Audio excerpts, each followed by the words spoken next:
Good afternoon बच्चों।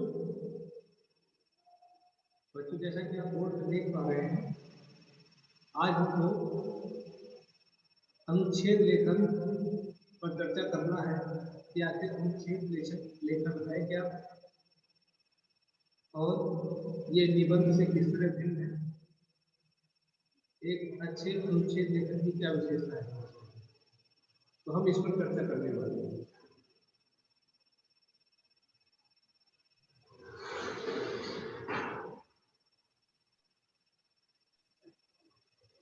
Excuse me, sir.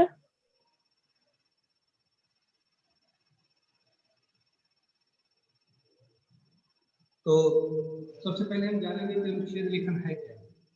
तो बच्चों, जैसा कि आपको पता है, आप निबंध लिखते आ रहे हैं। निबंध किसी विषय पर लिखा जाता है तो थोड़ा ज़्यादा लिखना पड़ता है और बहुत विस्तार से समझा के लिखना पड़ता है।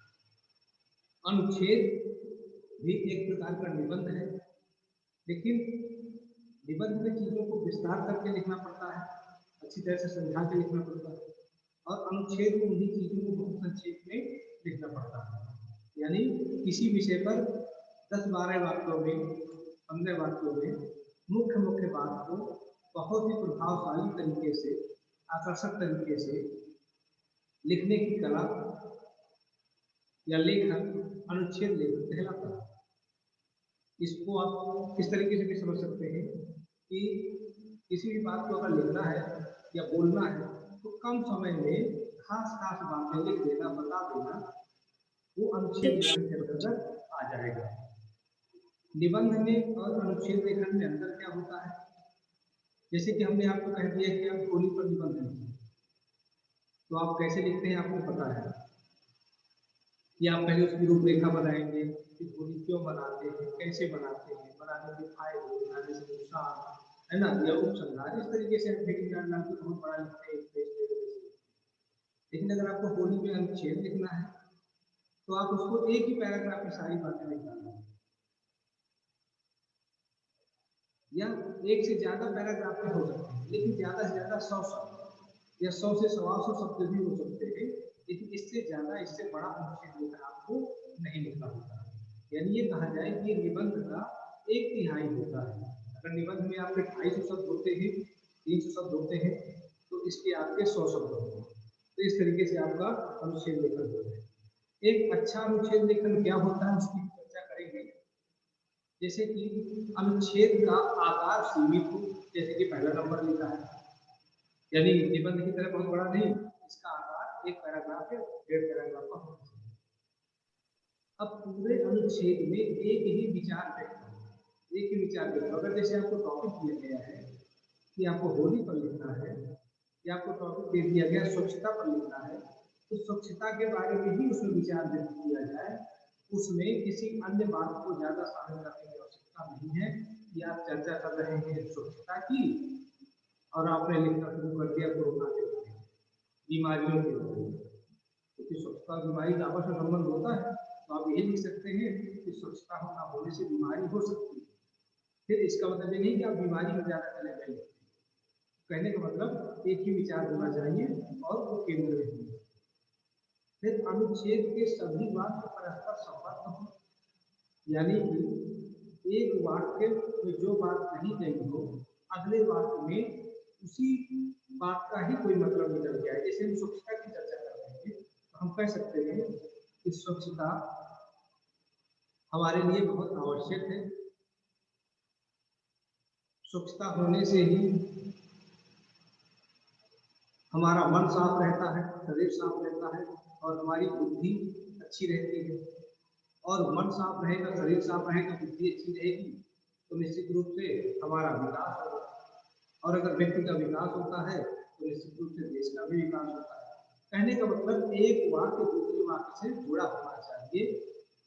ये कहते हैं सभी वाक्य परस्पर संबंध, ठीक है, जुड़े होने का मतलब नहीं कि कोड विराम होगा, लेकिन अर्थ के आधार पर, या कहा जाए दोनों का अर्थ में कोई न कोई मतलब आपस में होता निकलता।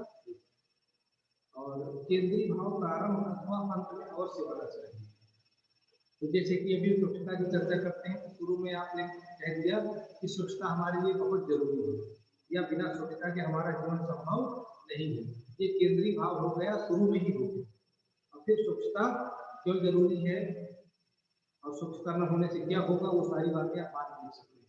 ये हो गया केंद्रीय भाव का प्रारंभ। लेकिन अगर आ जाए कि कोई केंद्रीय भाव अंत में आना चाहिए तो आप ऐसे लिख सकते हैं कि हमारा देश भारत है, भारत में विभिन्न धर्मों के लोग, विभिन्न भाषा जानने वाले लोग रहते हैं, विभिन्न संस्कृतियों के लोग रहते हैं। भारत में का भौगोलिक स्वरूप भी विभिन्न प्रकार का है। ये तमाम बातें आप लिख सकते हैं और अंत में आप लिखेंगे, इस प्रकार से हम कह सकते हैं कि भारत में विविधता में एकता है। ये केंद्रीय भाव अंत में हो गया, यानी जो आप कहना चाहते थे वो अंत में कहा और जो बातें आपने शुरू में थी उसी का निष्कर्ष आपने अंत में दे दिया, तो केंद्रीय भाव अंत में हो गया। और भाषा सरल, सहज एवं विषयानुरूप, यानी भाषा आपकी अपनी होनी चाहिए, कहीं से आप इंटरनेट से गूगल सर्च करके और किसी बुक का आपको याद नहीं करना है, छापना नहीं है, आपकी अपनी भाषा हो तो पता चलेगा कि नहीं आपने अपने तरीके से इस चीज को लिखा है और उसमें ज्यादा अंक मिलते हैं और रटी रटाई बात में नंबर कम मिलते हैं। तो आपकी भाषा अपनी होनी चाहिए, सरल सहज होनी चाहिए, शब्द ऐसे होने चाहिए जो आपको भी समझ में आ रहे हैं और विषयानुरूप होनी चाहिए। यानी अगर आप किसी गंभीर विषय पर लिख रहे हैं तो भाषा गंभीर हो, या किसी आप हंसी मजाक के बारे में लिख रहे हैं तो आपकी भाषा उसी तरह से लोरी भाषा होनी चाहिए। ठीक है, या अगर आप विज्ञान और तकनीक के बारे में लिख रहे हैं, मोबाइल इंटरनेट के बारे में लिख रहे हैं, तो आपकी भाषा के शब्दों में कुछ अंग्रेजी के शब्द अवश्य आ जाएंगे। तो कहने का तात्पर्य भाषा विषय अनुरूप होनी चाहिए, विषय के अनुरूप होनी चाहिए। तो ये तो था मेरी तरफ से बच्चों। अब आप अपनी तरफ से कोई प्रश्न करना चाहें तो पूछ सकते हैं।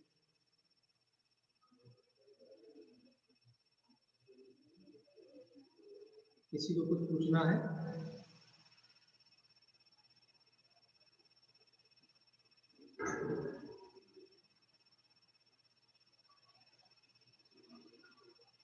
किसी को भी अनुच्छेद के बारे में कुछ पूछना है या सबकी समझ में आ गया? अगर सबकी समझ में आ गया है, हाँ अन्य बोलो। एक्सक्यूज सर, अनुच्छेद की टॉपिक कुछ भी हो सकते हैं या आप बताएंगे उनमें से कोई आएगा? उससे कोई आपको परेशानी नहीं होगी। यद्यपि मैं आपको 3-4 टॉपिक दे दूंगा तो जिस टॉपिक के बारे में आप बहुत अच्छा लिख सकते हैं, बहुत अच्छे से आपको समझ में आता है, उस टॉपिक का आप चयन करके आप लिख सकते हैं। ठीक है, अगर आपको अपने आप से लिखने के लिए आ जाता है तो बहुत सरल बात हो जाएगी। मुझे नहीं लगता कि टॉपिक आपके लिए कोई परेशानी का विषय बनेगा। बस ये होना चाहिए कि जो टॉपिक हो वो आपके अपने हो, यानी आपने उनको पढ़ा हो, समझा हो, अनुभव किया हो, तो आप बहुत अच्छे से उसके बारे में लिख लेंगे। ये मैंने 4 टॉपिक आपको दे दिए हैं, उन्हीं में से एक में आपको लिखना होगा। सर बोलिए। एक्सक्यूज मी सर, एक बार फोन नंबर बता दीजिए, जैसे आपने बताया था केंद्रीय। अच्छा, केंद्रीय भाव एक बार प्रारंभ एक्सप्लेन अथवा, कर दीजिए। बिल्कुल बिल्कुल, केंद्रीय भाव यानी जो आप अनुच्छेद लिख रहे हैं तो अनुच्छेद का एक कोई सेंट्रल आइडिया तो होता है। सेंट्रल आइडिया से तात्पर्य ये है कि अब मैं कोई उदाहरण कि जैसे मैंने बताया था भारत विविधता में एकता, ये आपका टॉपिक है।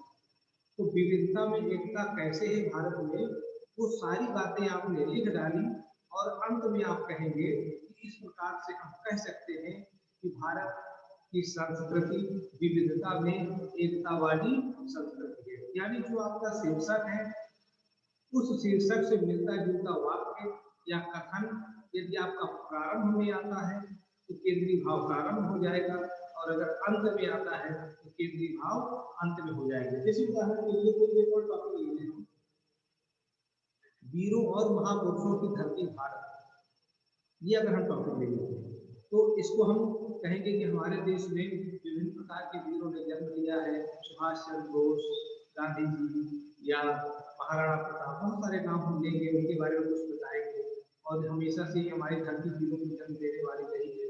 इन लोगों ने समाज के लिए, देश के लिए, अपनी संस्कृति के लिए अपने प्राण न्यौछावर कर दिए। ये सब बातें लिखने के बाद अंत में हम कहेंगे, इस प्रकार से हम कह सकते हैं कि हमारी धरती वीरों की धरती है, महापुरुषों की धरती है, जहाँ पर इन लोगों ने जन्म लिया था। ये क्या हो गया, केंद्रीय भाव अंत में हो गया। तो उम्मीद है आपके समझ में आ गया होगा।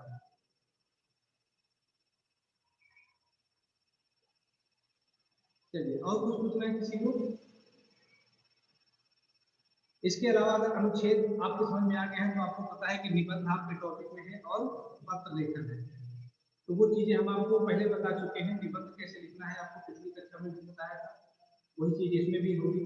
और पत्र लेखन भी औपचारिक और अनौपचारिक मैंने आपको बता दिया था, वो भी आपको पता है कैसे करना है। और अगर कहीं कोई आपको समस्या है तो भी आप पूछ सकते हैं, ठीक है? किसी को भी कोई समस्या है। कशिश जैन, तुम्हें कोई समस्या है? कुछ मैसेज किया था तुमने मुझे, मैंने देखा नहीं अभी पूरी तरह से। क्या पूछा था? पूछ सकती हैं आप।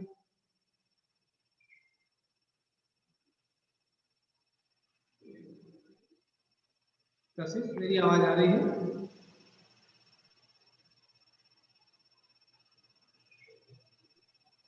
Excuse me sir. हाँ बोलिए। सर ये कामचोर पाठ में एक क्वेश्चन था, कामचोर कहानी क्या संदेश देती है, तो सर इसका उत्तर क्या होगा?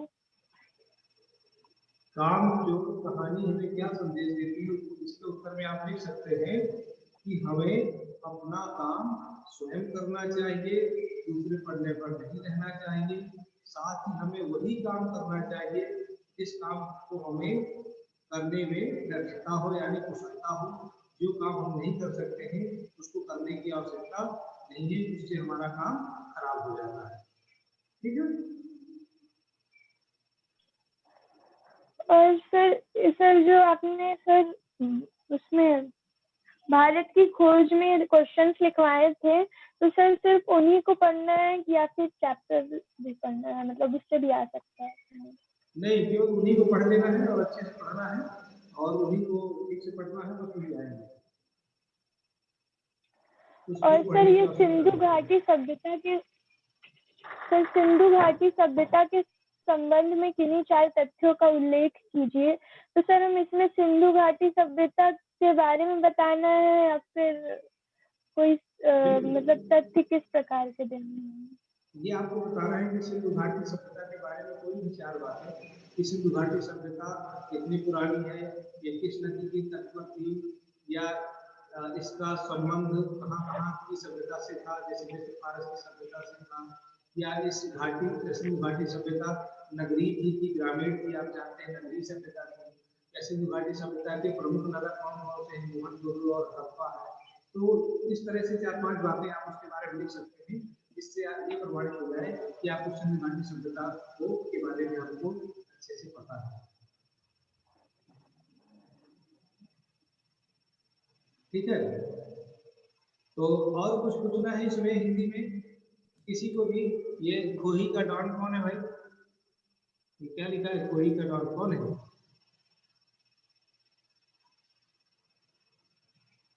चलिए, सिद्धि कुछ पूछना है? No sir. सबको समझ में आ गया? सर हाँ बोलिए। एक्सक्यूज मी सर, ये जो कबीर की साखी और सुदामा चरित वाला चैप्टर है, तो सर उसकी पूरी पोएम याद करनी होगी? याद नहीं करना है, क्योंकि मैं कविता लिखने के लिए नहीं देता हूँ, लेकिन उन कविताओं का भावार्थ आपको आना चाहिए। ठीक है? अगर कोई भावार्थ नहीं आता है तो आप पूछ सकते हैं, याद करने का तो विषय नहीं है सर। और सर भारत की शक्ति के पतन और नाश का क्या कारण था?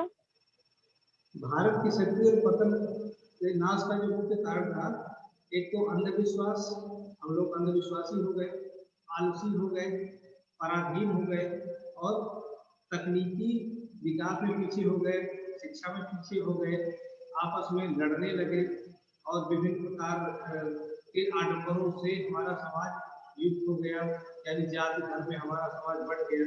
तो यही सारे कारण थे कि शिक्षा में पिछड़ना, तकनीक में पिछड़ना, आलस बनाना या अंधविश्वास करना, है ना?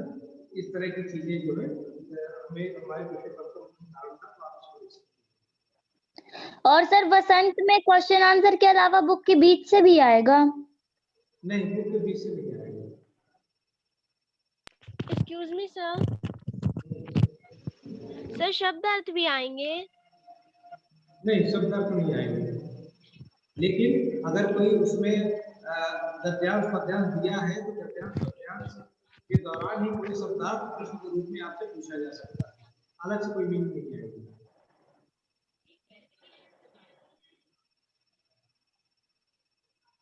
चलिए, तो उम्मीद है आपकी समझ में आ गया होगा, और अगर किसी को कोई प्रश्न है तो आप पूछ सकते हैं, नहीं तो मेरी वीडियो समाप्त करें और अगले वीडियो में आप अपने प्रश्न लेकर के आइएगा, जितनी मैं अगला वीडियो आपका सोमवार या मंगलवार को करूंगा, तो आप जो भी आपको डाउट हो व्याकरण को लेकर के, वसंत को लेकर के, भारत की खोज को लेकर के, तो आप लोग क्लियर कर लीजिएगा। व्याकरण में जो आपके टॉपिक आने हैं एग्जाम में, तो टॉपिक मैंने अच्छे से आपको बता दिया था, कोशिश करूंगा कि एक दिन और उन टॉपिक का रिवीजन आपको करवा दिया जाए। इसके बाद भी अगर आपको कोई समस्या है तो आप क्वेश्चन करिए। तो अगर कुछ पूछना है तो पूछिए। हाँ बोलिए। सर शायद मीना बाजार जा रही होगी, सर इसका भविष्य काल में कैसे बदलेंगे? सर बुक में क्वेश्चन था ये। हाँ, तो शायद की जगह संभवतः कर देंगे, ठीक है, ताकि वही रहेगा, संभवतः मीना बाजार जा रही होगी, ये संभाव्य भविष्य काल का भेद हो जाएगा, ठीक है, शायद की जगह संभवतः कर देंगे। सर इसका ये नहीं हो सकता कि क्या है? बोल सर, इसका ये नहीं हो सकता कि शायद कल मीना बाजार जाएगी? नहीं, जा रही होगी भी तो भविष्य में संभव है, संभाव्य में संभावना प्रकट कर रहे हैं ना, क्योंकि शायद लगा हुआ है, तो शायद संदिग्ध में आता है, तो संदिग्ध का भविष्य काल हम संभाव्य नहीं बना सकते, ठीक है, और आप जो बता रही हैं वो सामान्य भविष्य काल का बता रही हैं, भविष्य काल के भी भेद होते हैं ना। Yes sir. चलिए, तो और सर अकर्मक से हाँ, क्या है? सर अकर्मक से सकर्मक और सकर्मक से अकर्मक क्रियाएं कैसे बदली जाती हैं?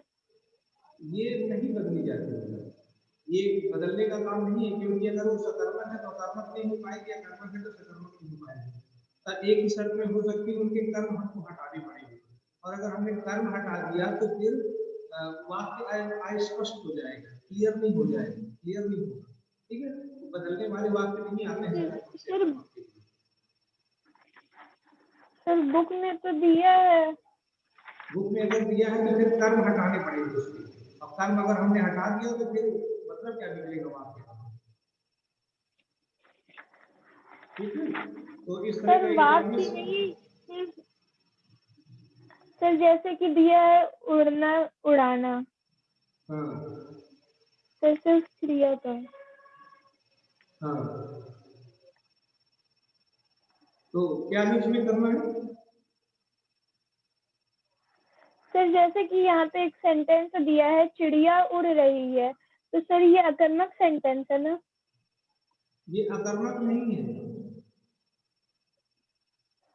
चिड़िया उड़ रही है, अच्छा चिड़िया उड़ रही है, नहीं ठीक है, ये अकर्मक हो जाएगी, चिड़िया उड़ रही है और श्याम पतंग उड़ा रहा है, लेकिन सर हाँ सर लेकिन सर अगर जैसे पीछे दिया है सर क्या और किसको प्रश्न करने से इस पे उत्तर नहीं मिलता है अकर्मक में, पर सर चिड़िया उड़ रही है, इसमें हम करेंगे क्वेश्चन की क्या उड़ रही है, तो इसमें तो आंसर मिलेगा चिड़िया। क्या उड़ रही है, क्या उड़ रही है, लेकिन चिड़िया के लिए क्या प्रयोग नहीं होता, क्या किसी वस्तु के लिए प्रयोग होता है, चिड़िया के लिए हमें कौन का प्रयोग करना पड़ेगा, कौन उड़ रही है, चिड़िया उड़ रही है, ठीक है, तो यहाँ पर मैं आपको बता दूं जो आप कहना चाहते हैं, चिड़िया उड़ रही है अकर्मक हो जाएगा, और श्याम पतंग उड़ा रहा है, क्या उड़ा रहा है, पतंग उड़ा रहा है, इसलिए उससे कर्मक हो जाएगा, इसलिए उड़ना और उड़ाना के बारे में दो तरह की बातें दी गई है, एक में कर्म है और चिड़िया उड़ रही है उसमें कोई कर्म नहीं है, बल्कि चिड़िया उसमें करता है, क्योंकि उड़ने की क्रिया चिड़िया स्वयं कर रही है, ठीक है। अच्छा सर माँ ने पूरा खाना बना लिया, इसमें कौन सी क्रिया है? माँ ने पूरा खाना बना लिया, तो इसमें बनाना मुख्य क्रिया है, बनाना मुख्य क्रिया है, यानी खाना बनाने की क्रिया मुख्य है इसमें। लिया इसमें सहायक क्रिया है, जो कि उसमें आ जाएगी, भूतकाल में आ जाएगी, सामान्य भूतकाल में। सर तो सर क्रिया का टाइप नहीं पूछा जाएगा क्या, कौन सा भेद है? अच्छा, क्रिया का टाइप अगर आपको केवल पूछना है कि इस वाक्य में क्रिया कौन सी है, तो इस तरीके से बता सकते हैं जो मैंने अभी आपको बताया। और क्रिया का टाइप पूछना है तो क्या बना लिया, खाना बना लिया, तो सकर्मक क्रिया हो जाएगी। ठीक है। इसके अलावा आपके उसमें टॉपिक में, क्रिया के टॉपिक में दूसरा पोर्शन भी है कि अर्थ के आधार पर क्रिया, जिसमें से सामान्य क्रिया है, संयुक्त क्रिया है, प्रेरणार्थक क्रिया है और पूर्वकालिक क्रिया है। तो मैं एक दिन इसका जब रिवीजन करूंगा व्याकरण का और चीज, तो उसमें ये सारी चीजें मैं क्लियर कर दूंगा। ठीक है। और अगर कोई समस्या हो तो आप प्रश्न लेकर के आइएगा, अगले वीडियो में हम क्लियर कर देंगे। तो आज का ये वीडियो मुझे लगता है आप समाप्त करना चाहिए। ठीक है। Okay, bye everyone.